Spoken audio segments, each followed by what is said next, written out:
I gave the order to stand down a fleet of 4,000 warships because of one human vessel, and every commander under me thought I had lost my mind, and I let them think it, because I could not explain in that moment what I had seen.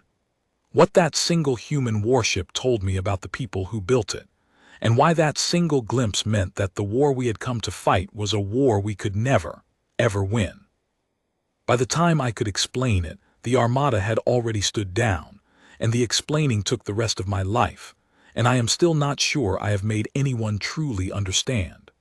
But I am going to try, one more time, to tell you what I saw when I looked at that human ship, and why it made 4,000 warships turn around and go home. I am Fleet-Master Drevan of the Korvane Ascendancy, and I commanded the Armada that was sent to break humanity, and I am the one who stood it down at the sight of a single human warship. Not because the ship outgunned us, though it was formidable, but because of what the ship was, and what it revealed about an enemy we had fatally misunderstood. Let me tell you what one glimpse of a human warship taught me, and why that lesson was worth more than 4,000 ships.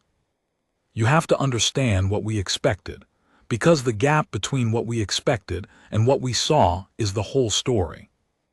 The Korvane were a martial people, and we read warships the way scholars read texts, fluently, deeply, understanding a people's whole nature from the design of the vessels they sent to war. A warship, you see, is an argument made in steel. Every choice in its design reveals what its builders value, what they fear, how they think about war and death and victory. You cannot hide your nature in a warship. The ship is too honest, too total a commitment of a people's resources and priorities to lie. Where a diplomat can wear a mask and a treaty can conceal an intention, a warship shows you exactly what its makers truly value, because they have spent everything they have building it, and you cannot spend everything you have on a lie. And we had read the warships of 100 species over our long history of conquest, and we had learned to know our enemies before we ever fought them, simply by studying the ships they built. Show me a people's warship, and I will tell you how they make war and how they will break and how to beat them. That was the Korvane art, the thing that had made us conquerors, not merely strength, but understanding, the ability to read an enemy's soul in the steel of their fleet and know, before the first shot, exactly where to strike. We had beaten species stronger than us by understanding them better than they understood themselves. The reading of warships was our true weapon, deadlier than any gun. So when we were sent to break humanity, a rising species that had grown too strong and needed to be checked before they grew stronger, I expected, more than anything, to read them, to see their warships and understand them, the way I had understood every enemy before. We brought 4,000 ships, a force calculated to overwhelm any defense humanity could muster, and I expected that when we met the human fleet, I would look at their vessels and know, immediately, exactly who I was fighting and exactly how to win. I was right that I would understand them from their warship. I was wrong about everything I would understand. Let me tell you what a Korvane warship looks like, so you understand the contrast, because the contrast is everything, and you cannot feel what I felt without first feeling the world I came from. A Korvane warship, like the warship of nearly every martial species in the galaxy, is built around a single principle, the maximization of force. Every cubic measure of the vessel is devoted to the projection of violence. Weapons, engines, armor, the ship is a weapon first and a weapon last, and everything else is sacrificed to that purpose. The crew compartments are minimal, cramped, an afterthought. The crew exists to serve the weapons, not the other way around, and their comfort and even their survival are secondary to the ship's offensive power. There are few escape provisions, because a warship that is losing is a warship that has failed, and we did not waste mass and resources building elaborate means of saving crews from failed ships. The crew was expected to win or die with the vessel, and a Korvane crew that abandoned a losing ship would have returned home to shame, not welcome. I want you to sit with how deep that ran in us, because it is the measure of how far the humans were from us. To the Korvane, the individual crew member was a component, a valued component, a trained and skilled one, but a component nonetheless, existing to serve the ship's function, which was to project force and win. When a Korvane ship was lost, its crew was lost with it, and we mourned them the way you mourn brave soldiers, but we did not consider their deaths a failure of design. We considered them the expected cost of war, the price components pay in the machine of conquest. We did not build our ships to save them. It never occurred to us that a warship's purpose might include bringing its crew home, because to us, a warship's purpose was to win, and the crew was simply what you spent to win with. Every warship I had ever read said some version of that. The details varied. Some species were more brutal, some more disciplined, some more cunning, some built for speed and some for endurance, and reading those variations was the subtle art of my craft. But the underlying argument was always the same, because it was the logic of war itself as the galaxy understood it. The ship exists to project force, the crew exists to serve the ship, and the individual is expendable in the pursuit of victory. I had never seen a warship that argued anything else. I did not know a warship could argue anything else. War was war, and warships were warships, and they all, underneath their 1,000 variations, said the same cold thing about the cheapness of the individual life in the face of the demands of victory. And then I read The Human Warship, and it said something I had never seen a warship say in all my centuries of reading them, and it stopped my hearts. It came out ahead of their fleet, a single vessel, sent to meet us before the main human force, and I remember thinking in the moment before I read it that this was an odd choice, sending one ship out alone to face 4,000. I assumed it was a parley vessel, or a scout, or some gesture of doomed defiance. I ordered my fleet to hold, and I turned my attention to reading the approaching ship, expecting it to take only moments, expecting to know the humans entirely before the vessel had even closed to weapons range. It did not take moments. That was the first wrongness. Because as I studied the human warship, I kept finding choices I could not parse, design decisions that made no sense by any logic of warship building I knew, that seemed almost like errors, like a people who did not understand how to build a warship at all. And my first instinct, the comfortable instinct, was contempt. They are amateurs, these humans. They have built their warship wrong. This will be easier than we feared. I have learned since to be suspicious of that instinct, the one that lets you feel superior. The things I was reading as errors were not errors. They were a different argument entirely, one so foreign to me that at first I could only see it as a failure to make the argument I expected. The human warship was formidable. I want to be clear about that because it matters and because the contempt did not survive a closer reading. It was well armed, well armored, clearly a serious vessel of war, not to be trifled with. If we had fought it, it would have hurt us. It would have killed many of my ships before it fell, if it fell.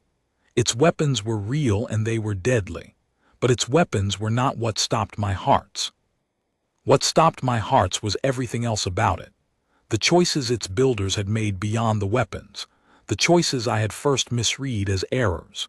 Which told me, once I finally understood them, a story about humanity that no intelligence briefing had prepared me for, and that no enemy in my long career had ever told me.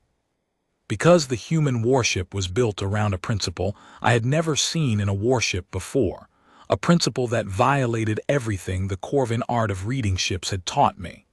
It was not built solely to maximize force. It was built, I slowly realized as I studied it, to bring its crew home. The signs were everywhere, once I had the eyes to see them. The escape provisions, that was the first thing I had misread as error.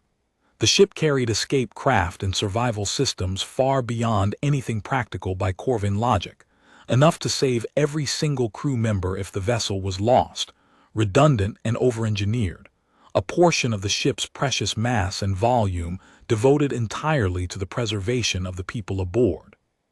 By our doctrine, this was waste, mass that should have been armor or weapons, spent instead on the survival of components who were supposed to win or die with the ship.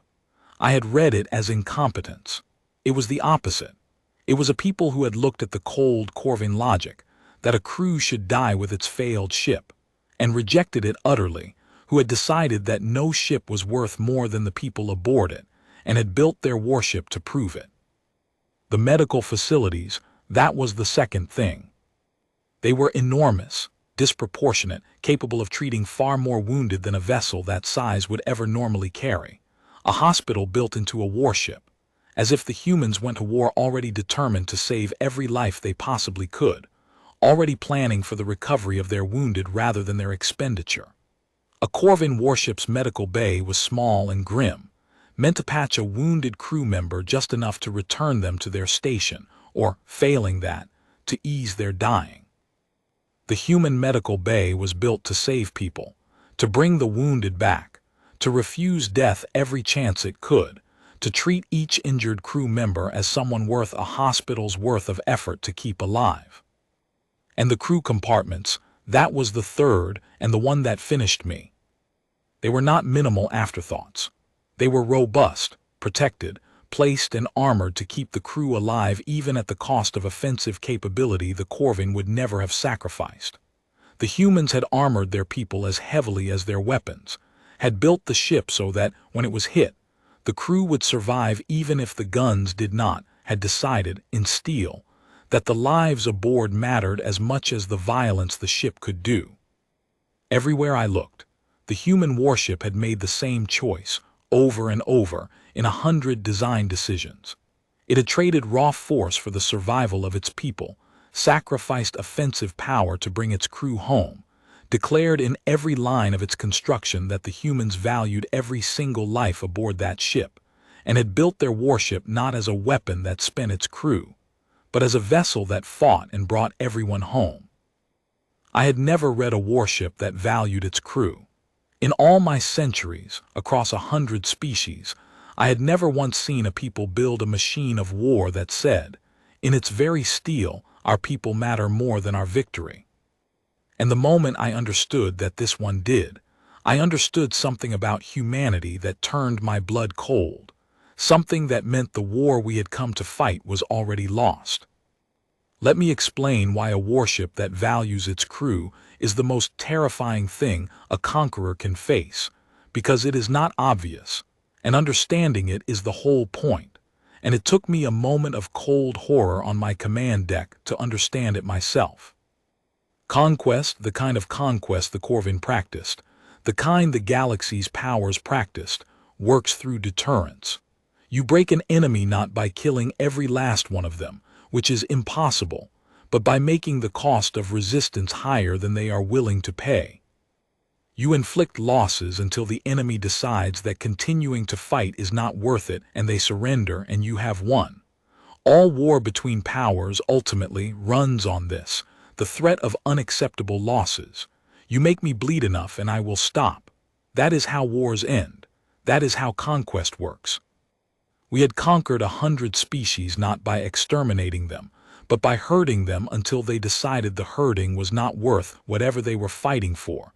And that calculation, is this worth the losses, was the hinge on which every war we had ever won had turned.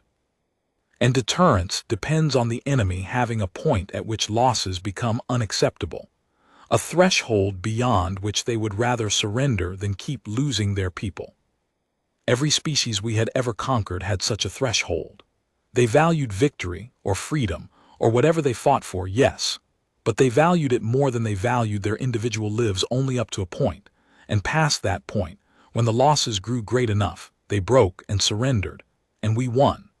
The whole art of conquest was finding and exceeding that threshold, calculating how much pain a people could bear before they would rather quit than keep losing their own, and then inflicting that much pain.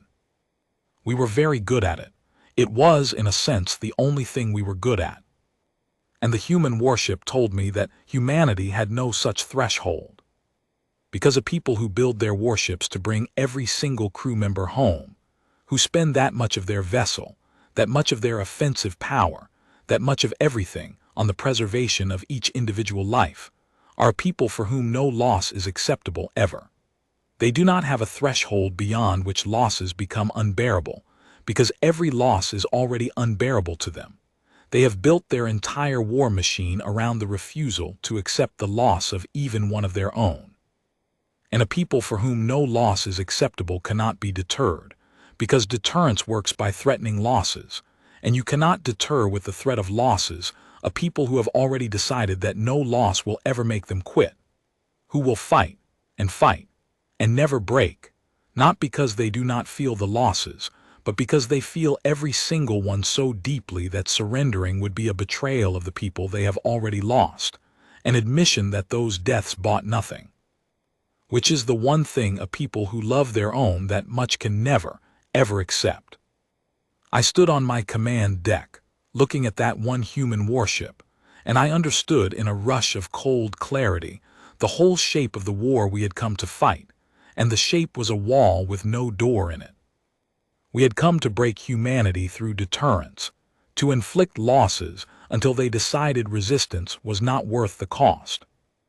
And the human warship told me that this would never work, because humanity had no threshold of acceptable loss, because they valued every single life so completely that they would never decide resistance was not worth it, would never break, would never surrender, would fight us forever, through any losses, because to a people who refuse to leave even one of their own behind, quitting is the one unbearable thing, the one cost they will not pay. We could kill them. We could not break them.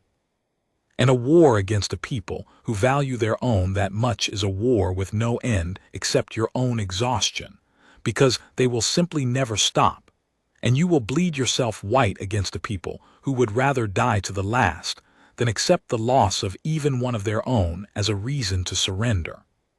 4,000 ships, and I understood looking at one human vessel that 4,000 would not be enough, that 40,000 would not be enough, that no number would be enough, because we were not facing an enemy who could be deterred. We were facing an enemy who had built, into the very steel of their warships, the promise that they would never abandon their own, and a people who will never abandon their own will never surrender, and a people who will never surrender cannot be conquered, only fought forever, at a cost no conquest could ever justify. We had built 4,000 ships to find and exceed humanity's threshold of acceptable loss, and humanity did not have one. The whole basis of our art, the calculation we had won every war with, simply did not apply to them, and without it we were not conquerors facing prey. We were a finite fleet facing an infinite refusal. So I gave the order to stand down, 4,000 ships. Because one glimpse of one human warship had told me the truth that no battle would have taught me until it was far too late, that we had come to break the unbreakable, and that the only victory available to us was the one I chose to turn around and go home, before we learned the hard way what it costs to fight a people who would rather lose everything than lose each other. My commanders did not understand. I saw it in the signals that came back from the fleet, the confusion, the disbelief, the barely restrained insubordination. 4,000 ships, the greatest armada the Korvane had assembled in a generation, ordered to stand down at the sight of a single enemy vessel that had not even fired a shot. To them it looked like cowardice or madness or both. They had not read the ship. They had seen one human vessel against 4,000 and done the simple arithmetic and found us overwhelmingly superior, and they could not understand why their fleet master had looked at the same scene and seen a war already lost. I could not explain it to them, not in that moment, not in the language of a quick command. I could only give the order and trust my authority to carry it and bear their contempt, because I knew, with the cold certainty of a master of my craft reading the clearest text he had ever read, that I had just saved 4,000 ships and the lives aboard them from a war that would have devoured every one of them and never even slowed the people we had come to break. I did not have to stand my fleet down in silence and let my commanders believe I had gone mad. The humans gave me a way to make them understand, because the human warship, having watched 4,000 ships hold their fire and begin to withdraw, did a thing that no warship in the galaxy would have done, and in doing it, confirmed everything I had read and gave me the proof I needed. It hailed us, not with threats, not with demands of surrender, not with the gloating of a single ship that had just faced down an armada. It hailed us to ask if we were all right, to ask whether our withdrawal meant we needed assistance, whether any of our ships were in distress, whether there was anything the humans could do to help us get home safely. A single human warship, facing 4,000 enemy vessels that had come to destroy its people, watched those enemies turn around, and its first instinct was to ask if the enemies needed help. My commanders heard that hail, and I watched their disbelief shift into something else, the beginning of the unsettlement that would eventually become understanding. Because even they, who had not read the ship, could feel that there was something deeply wrong by all the rules of war about an enemy who asked if you needed help. And I, who had read the ship, knew exactly what it meant. It meant I had read correctly. These were a people who valued life, all life, even their enemies, so completely that they could not look at withdrawing ships without wondering whether the beings aboard needed saving. The same people who built their warships to bring every crew member home would, of course, ask their retreating enemies if they needed help getting home too. It was all the same thing. It was a people for whom no life was cheap, and I had just declined to go to war with them, and the hail told me I had been right to. I answered the hail myself, because I had to speak to them, had to confirm with my own senses what I had read in their steel. And I spoke with the commander of that single warship, a human named Captain Sarah Imani, whose voice was calm and warm, and entirely unlike the voice of someone who had just faced down an armada alone. I said to her, "You sent one ship to meet 4,000. You must have known you could not win that fight. Why?" And Captain Imani said, "We didn't send one ship to win a fight. We sent one ship to talk to meet you before the shooting started and see if we could avoid it. We figured if you saw us up close, you might think twice, and it looks like you did." A pause. "Can I ask why you turned around, Fleet-Master? You had us 4,000 to 1. By every calculation I can think of, you should have come ahead." And I told her the truth because she had earned it and because I needed to say it aloud. "I read your ship," I said. "It is what my people do. We read the warships of our enemies and learned their nature from the design. And I read yours and I saw what you built it to do. You built it to bring your crew home. You spent your armor and your weapons and your mass on saving your people, on escape craft for every soul aboard, on a hospital where another ship would have put guns. And I understood, reading it, that you are a people who will never accept the loss of even one of your own, and that a people like that cannot be deterred, cannot be broken, cannot be conquered, because the whole art of conquest is making an enemy decide their losses are not worth it, and you have already decided that no loss will ever be acceptable. We came to break you, and your ship told me you cannot be broken. So I am taking my fleet home before it learns the hard way what you already know." There was a silence, and then Captain Imani said something quiet that I have carried for the rest of my life. She said, "You read all that in our ship?" And I said yes. And she said, "Then you're the first one of them who ever actually understood us. Most of your kind look at our ships and laugh, say we build them wrong, waste mass on lifeboats, put a hospital where the guns should go. They think it makes us weak." A pause. "You're the first one who saw that it's the opposite. It doesn't make us weak. It makes us impossible to make quit, because we're not fighting for territory or pride or conquest, things you can make too expensive to be worth it. We're fighting for each other, and there's no price too high for that. There's no number of losses that makes us decide each other isn't worth it. You can't outcost a people who are fighting for the person next to them. We'll pay anything. That's the whole secret, and you're the first enemy who ever read it off the hull instead of learning it the hard way. But the deepest thing, the thing that turned my understanding from a cold, tactical calculation into something that changed me, came when Captain Imani showed me, at my request, the inside of the human warship, the part I had not been able to read from outside. I asked to see it, under a flag of truce, before my fleet completed its withdrawal, asked to come aboard, because I had read the ship from outside and I needed, as a scholar of warships needs, to confirm my reading from within. And the humans, astonishingly, allowed it. Let an enemy fleet master who had come to destroy them walk the decks of their warship, because they had already decided the war was over, and there was no reason not to extend the courtesy. And what I saw aboard that ship completed my education in what humanity was. Because the human warship did not only protect its living crew, it remembered its dead. Throughout the ship, in the corridors and the common spaces and the bridge, were memorials, names, images, small markers, the records of every crew member the ship had ever lost across its years of service. The humans carried their dead with them, I learned, not as a morbid burden but as a sacred trust. Every name remembered, every loss honored, every fallen crew member kept present aboard the ship they had died serving, so that no one who had given their life was ever forgotten. The ship was a monument as much as a weapon, a vessel that carried its dead in its memory the way it carried its living in its hull, that fought not only to bring its current crew home, but to be worthy of the ones it had already lost. And I understood, walking those corridors, reading the names of the human dead, the final depth of why these people could not be broken. Because they were not only fighting for the people next to them, they were fighting for the people they had already lost. Every name on those walls was a reason they could never quit, because to surrender, to decide the losses were not worth it, would be to betray every one of those names, to declare that all those deaths had bought nothing, meant nothing, were wasted.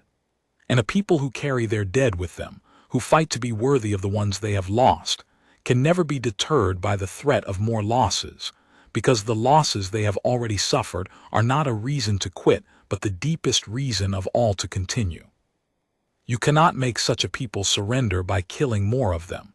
You only give them more names to carry, more dead to be worthy of, more reasons never to stop. The threat that breaks every other enemy, we will make you lose more, is, against humanity, not a deterrent but a bonding, because every loss only deepens their refusal to let the losses be for nothing. I came back to my own ship, and I gathered my commanders, and I told them what I had seen, and this time they understood because I could finally explain it in full. I told them about the design, the lifeboats, the hospital, the armored crew quarters, the ship built to bring everyone home, and I told them about the memorials, the names of the dead carried through every corridor, the ship that fought to be worthy of its fallen. And I told them what it meant, that we had been sent to break a people who could not be broken, because the whole basis of our power, the threat of unacceptable loss, simply did not work against an enemy who had already decided that no loss would ever be acceptable, and who drew from every death not a reason to quit, but a reason to continue. We are conquerors, I told them, and conquest works one way and only one way. You make the enemy bleed until they decide the bleeding is not worth it. Every species we have ever beaten, we beat that way. And the humans cannot be beaten that way, because they have no point at which the bleeding becomes not worth it, because they are not fighting for anything that can be made too expensive.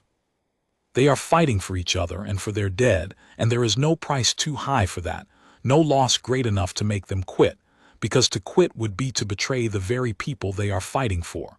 We could kill them by the millions and they would not break. They would only carry more names and fight harder and never, ever stop. And we are not built to fight a war that never ends. No one is. A war against a people who will never surrender is a war you can only lose slowly, expensively, until you are the one who breaks, because you are fighting for conquest, which has a price, and they are fighting for each other, which does not. And my commanders, who had thought me mad, fell silent, because they understood at last that the madness would have been to fight. I want to make you feel the full weight of the inversion here, because it is the heart of everything. We had come believing we were the strong ones, 4,000 warships, a great armada, the might of the Korvane Ascendancy, against a young species we had been sent to check. And by every measure of force, we were stronger. We could have destroyed that single human warship. We could have done terrible damage to the human fleet behind it. In any single battle, in any contest of pure destruction, we were the superior force. And none of it mattered, because superiority of force only wins when the enemy can be deterred, and the humans could not be. Our strength was the strength of a people who fight for conquest, real strength, but conditional, the kind that wins when the enemy decides the cost is too high.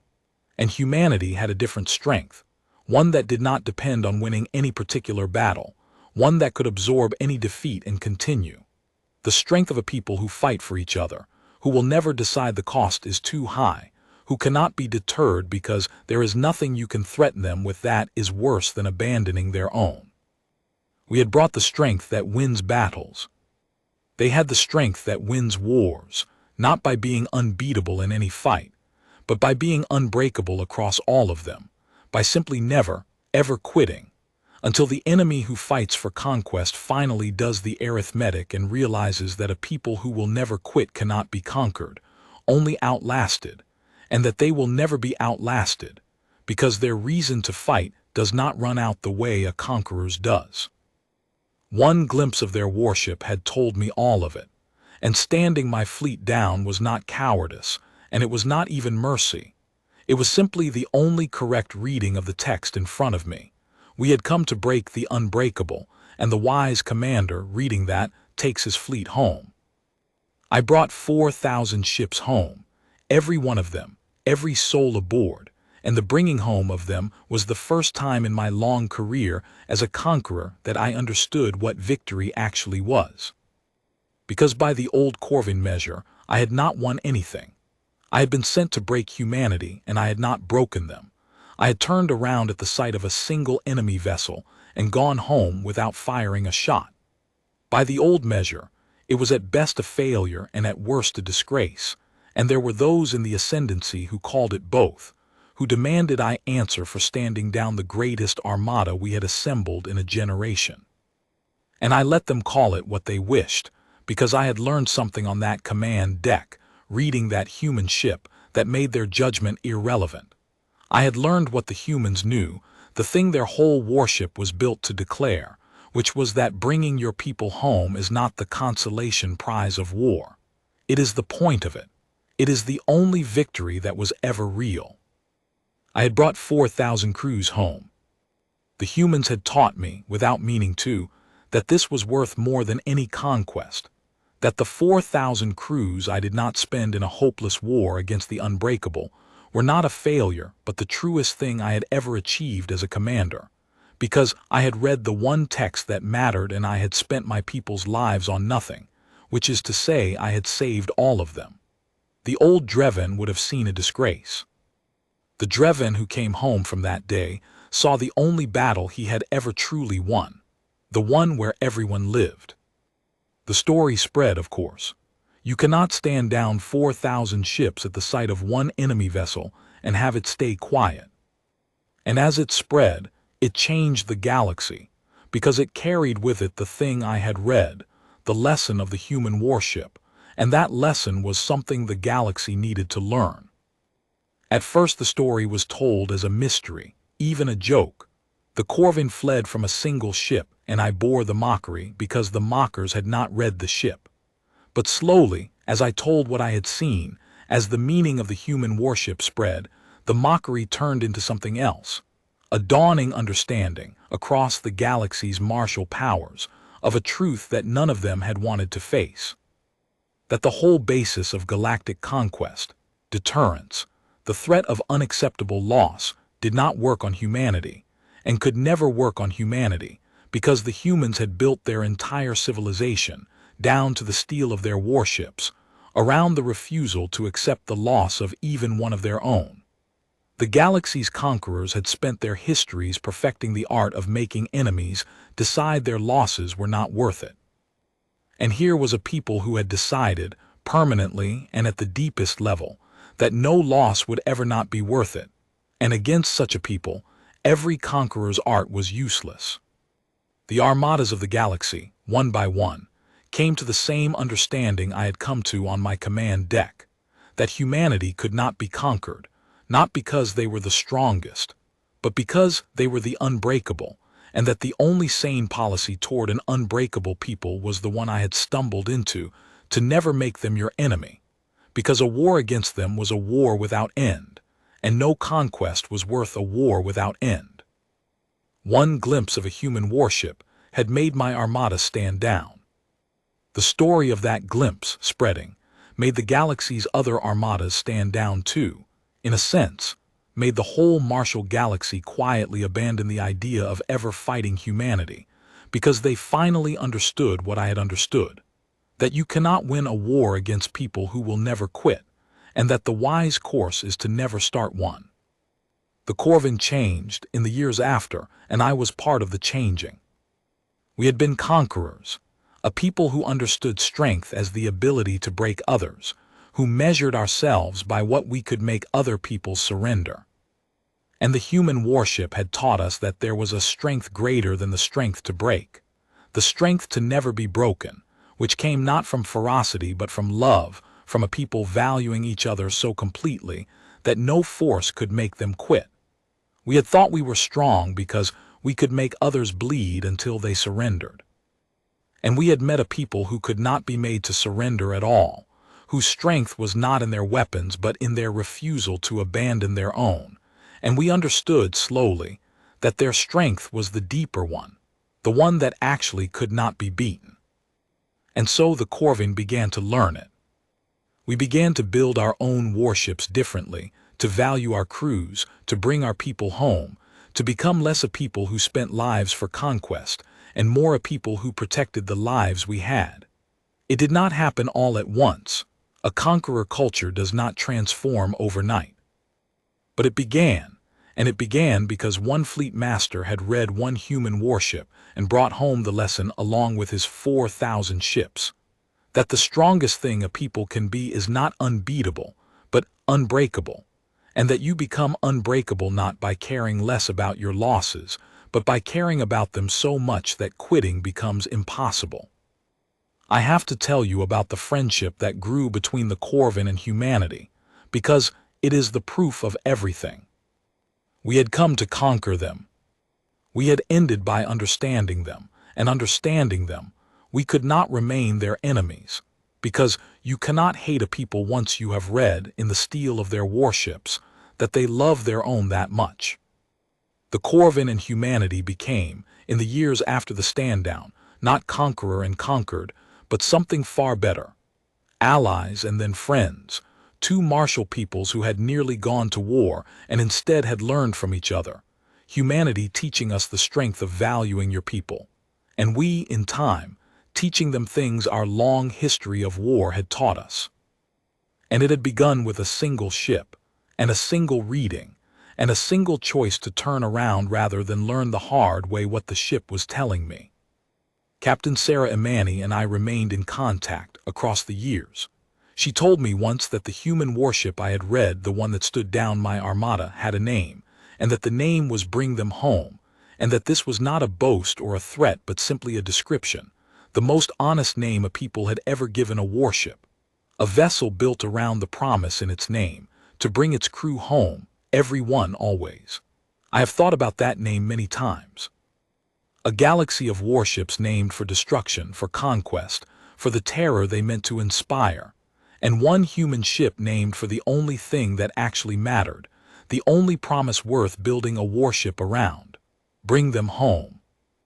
And that ship, with that name built around that promise, had stood down 4,000 Korvane warships without firing a shot, because the promise in its name was the most frightening thing in the galaxy to a people who fought for conquest, the promise of an enemy who would never, ever quit. I am old now, and I tell this story to the young of the Korvane who have grown up in a changed ascendancy, who build their warships now to bring their crews home, and who cannot quite imagine the conquerors we used to be. I tell them, there was a day when I stood down 4,000 warships at the sight of a single human vessel, and everyone thought I had gone mad. And I tell them I had not gone mad. I had simply read the ship, read it the way my people read warships, as an argument made in steel, and I had seen what it argued, and what it argued was the end of any hope of conquering humanity. Because the human warship was built to bring its crew home and to carry the names of its dead, and a people who build their warships that way are a people who will never accept the loss of even one of their own, and a people who will never accept a loss can never be deterred, never be broken, never be conquered, only fought forever, at a cost no conquest could ever justify. One glimpse of a human warship made entire armadas stand down, and the young assume it was because the ship was the deadliest thing in the galaxy, bristling with weapons beyond our own. And I tell them no. The ship was formidable, but that is not why we stood down. We stood down because the ship was not built to kill.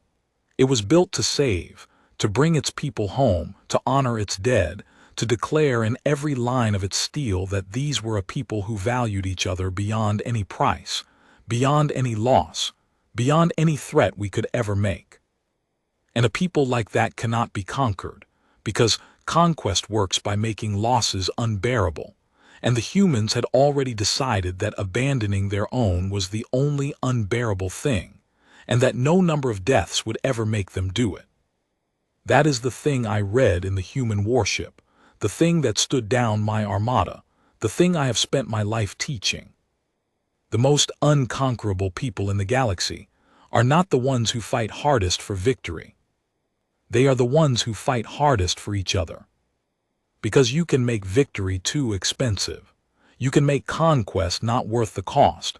You can deter any people who are fighting for something that has a price. But you cannot put a price on the person standing next to you. You cannot make a people quit who would rather lose everything than lose each other. And a warship built to bring everyone home, built around that promise, carrying that love in its very steel, is the most frightening vessel in the galaxy, not for what it can destroy, but for what it promises. That these are a people who will never quit on each other, in life or in death. I read that promise off a human hull once, with 4,000 warships at my back. And I did the only wise thing a conqueror can do when he finally understands what he is facing. I took my people home. Every one of them. The way the humans taught me. The way their ship was named. Bring them home. It turned out to be the only victory that was ever worth winning.